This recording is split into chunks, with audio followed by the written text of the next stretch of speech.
এবার যেটা হয়েছে এটা প্রথম দফায় 60 মিলিমিটার বৃষ্টি হয়েছে, তারপরে 9টা থেকে আবার বৃষ্টি হয়েছে, ফলে যে অ্যাকুমুলেটেড ওয়াটার যতটুকু ঢাকা শহরের রাস্তায় জমেছে এই পানি ডিসচার্জ করার মতো ঢাকা শহরের যে ড্রেনেজ সিস্টেমটা আছে বর্তমানে সেটা সক্ষম নয়, সেটা কোনোভাবেই সামাল দিতে পারেনি। এবং ঢাকা শহরের বিভিন্ন জায়গায় আমরা দেখেছি যে কী পরিমাণ পানি জমেছে।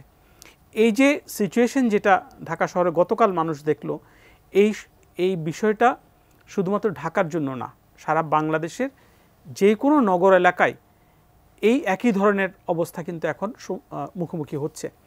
আমাদের একদিকে ক্লাইমেট চেঞ্জ হয়েছে, বৃষ্টির ধরনের পরিবর্তন হয়েছে, এগুলো তো আছে, কিন্তু আমাদের নগর যা প্রতিষ্ঠান আছে, সিটি কর্পোরেশন যারা এখন ড্রেনেজের দায়িত্ব, তাদের যে সক্ষমতা, তাদের প্রস্তুতি, এই জায়গাটা আমি মনে করি যে সিরিয়াস একটা ঘাটতি আছে।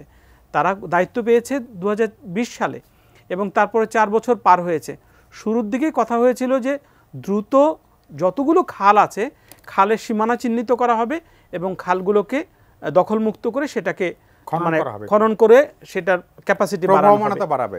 এখন এই যে প্রবাহমান হওয়া এবং তার প্রবাহ বাড়ানো, এইটা হচ্ছে ড্রেনেজ ক্যাপাসিটি, এটা বাড়ানো, এই জায়গাটাই মানে খুব বেশি কাজ হয়নি। দু একটি কাজ হয়েছে, আপনি একটু আগে বলছিলেন কিছু কিছু কাজ হয়েছে, কিন্তু সেটা যৎ সামান্য। সেই অল্প কিছু কাজ এবং কিছু ধরেন মিডিয়াতে যেভাবে এসছে, কিন্তু বস্তুতপক্ষে এই ঢাকা শহরের অবস্থা প্রতিনিয়ত পরিবর্তন হচ্ছে। অত্যন্ত ডাইনামিক একটা সিটি এবং সিটি খুবই দ্রুত পরিবর্তন হচ্ছে। অনুষ্ঠানের শুরু মানে আগেও আপনার সাথে আমি কথা বলছিলাম যে ঢাকা শহর এত ডাইনামিক, যেটা আপনি 2020 সালে দেখেছেন, আজকে তার রাতারাতি পরিবর্তন হয়ে গেছে। অর্থাৎ এই শহরে আপনার কাভার্ড স্পেস অর্থাৎ কনক্রিটে ঢেকে গেছে, প্রায় 85% এলাকা কিন্তু কনক্রিটে ঢেকে গেছে। যখন কনক্রিটের উপরে পানিটা পড়ে অত্যন্ত দ্রুত গতিতে সেটা গিয়ে অন্য একটা জায়গায়, যেটা নিচু এলাকায় জমাট বেঁধে যায়, কিন্তু পানিটা শোষণ হওয়ার জায়গাটা নাই, মানে নিচের দিকে যাওয়ার উপায় যাবে। এখন আমরা বলি গ্রাউন্ড রিচার্জ হওয়ার সুযোগ নাই। আগে লেক ছিল, খাল ছিল অথবা জলাভূমি ছিল। এই যে ঢাকার দুই পাশে, পূর্ব এবং পশ্চিম পাশে কি পরিমাণ জলাভূমি ছিল, এই জলাভূমিগুলো কিন্তু এখন আর নাই। সেখানে হাউজিং স্টেটগুলো হয়েছে, অর্থাৎ পানি দাঁড়ানোর কোনো সুযোগ কিন্তু এখন আর নাই।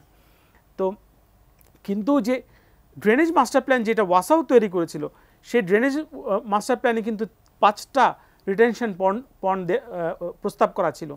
সেই রিটেনশন পন্ডগুলো হয়নি। একমাত্র আপনার গোরানচাঁদ বাড়িতে 615 একরের একটা জায়গা অ্যাকোয়ার করে রাখা হয়েছে, সেটা একটা ভালো ওয়াটার রিটেনিং এরিয়া আছে, কিন্তু অন্যান্যগুলো কিন্তু হয়নি। তো ফলে আমি মনে করি যে ড্রেনেজ মাস্টার প্ল্যানের পূর্ণ বাস্তবায়নটাই আসলে একটা টেকসই সমাধানের দিকে যাবে। আর যেটা এখন আমি আরও একটু ছোট করে বলতে চাই, সেটা হচ্ছে যে মানে দ্রুতগতিতে যে পানিটা রাস্তায় চলে আসে, সেই রাস্তা থেকে পানিটা যে বের হয়ে নদী পর্যন্ত যাবে, এই যে চ্যানেলটা saucer drain, surface drain, Sturm ড্রেনের এবং খাল হয়ে সেটা বিল এবং নদীতে যায়, এই যে মানে পূর্ণাঙ্গ এই যে পথটা, এই চ্যানেলটা ক্লিয়ার থাকে না, মানে নানা জায়গায় ব্লকেট আছে, কোনো না কোনো কারণে এটা ব্লকেট হয়ে যায়। কি কি কারণে হতে পারে? কনস্ট্রাকশনের ডেব্রিসগুলো সেখানে জমা হয়, আমাদের ওয়েস্টের মানে সলিড ওয়েস্ট, পলিথিন, এই জিনিসগুলো গিয়ে বন্ধ করে ফেলে। ফলে অটোমেটিক্যালি আমাদের ড্রেনেজ যে ক্যাপাসিটি, সেই ক্যাপাসিটিটি যায় আরও কমে। এমনিতেও তো সমস্যাযুক্ত, আপনি জানেন, সেই সমস্যার মধ্যে উন্নতির জায়গায় আরও প্রতিদিন অবনতি হয় এবং প্রতিনিয়ত যখন এরকম শহর পরিবর্তন হয়, এটা ক্রমান্বয়ে এই ড্রেনেজের যে অবস্থা, সেটা ক্রমান্বয়ে নিচের দিকে নামতে থাকে। এখন আরেকটা বিষয় আমার মনে হয় আলোচনার খুব দাবি রাখে, এটা হয়তো পরে আরও বেশি আলোচিত হবে। সিটি কর্পোরেশনের সিও সাহেবও আছেন। দেখেন, সিটি কর্পোরেশনকে যখন 2020 সালে দায়িত্ব দেওয়া হয়, এই কথাটা শুরু হয় 2016 সাল থেকে। 2016 সালে তৎকালীন যিনি লোকাল গভর্নমেন্ট মিনিস্টার ছিলেন, তার সভাপতিত্বে আমরা যে মিটিংটা করেছিলাম, সেখানে আমরা বললাম যে ওয়াসা থেকে যদি আপনারা ওয়াসা থেকে আপনারা দায়িত্বটা সিটি কর্পোরেশনে দেন। কি কারণে দেবেন সেটারও একটা ছিল, যে সিটি কর্পোরেশনে একজন মেয়র থাকেন যিনি মানুষের নির্বাচিত এবং তার সাথে অনেকগুলো সিটি কাউন্সিলররা থাকেন, 129টা মানে কাউন্সিলর আছেন, সবাইকে মিলে জনগণকে নিয়ে এই ড্রেনেজের সমাধান করা হবে। এরকম একটি কথার মধ্য থেকে ওয়াসার কাছ থেকে দায়িত্বটা দেওয়া হলো সিটি কর্পোরেশনের কাছে। এবং সেই দিন কিন্তু এই কথাটাও আলোচনা হয়েছিল। পার্সোনালি আমি নিজে বলেছিলাম যে এই দায়িত্ব দেওয়ার সাথে সাথে 3টি জিনিস আপনারা নিশ্চিত করতে হবে সিটি কর্পোরেশনের হাতে যাবে। একটি হচ্ছে যে লোকবল, একটি হচ্ছে ইকুইপমেন্টস যন্ত্রপাতি যা আছে সেটা, আরেকটি হচ্ছে যতগুলো চলমান প্রজেক্ট আছে সেই প্রজেক্টে যে ফাইন্যান্সিয়াল রিসোর্সটা আছে সেই রিসোর্সটা, এই 3টা জিনিস একসাথে চলে যাবে। আমি মানে খুব নিশ্চিত না এরকম কোনো কিছু হয়েছে।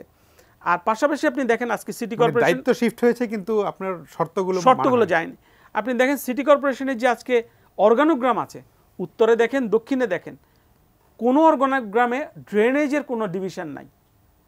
সেখানে ওয়েস্ট ম্যানেজমেন্ট আছে, রেভিনিউ আছে, অন্যান্য ডিভিশনগুলো আছে, কিন্তু ড্রেনেজের জন্য আলাদা কোনো ডিভিশন নাই।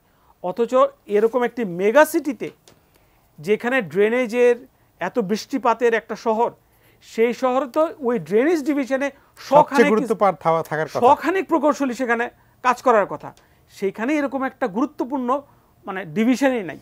তাহলে আপনি কি করে আশা করেন যে পানি আসবে আর সরে যাবে?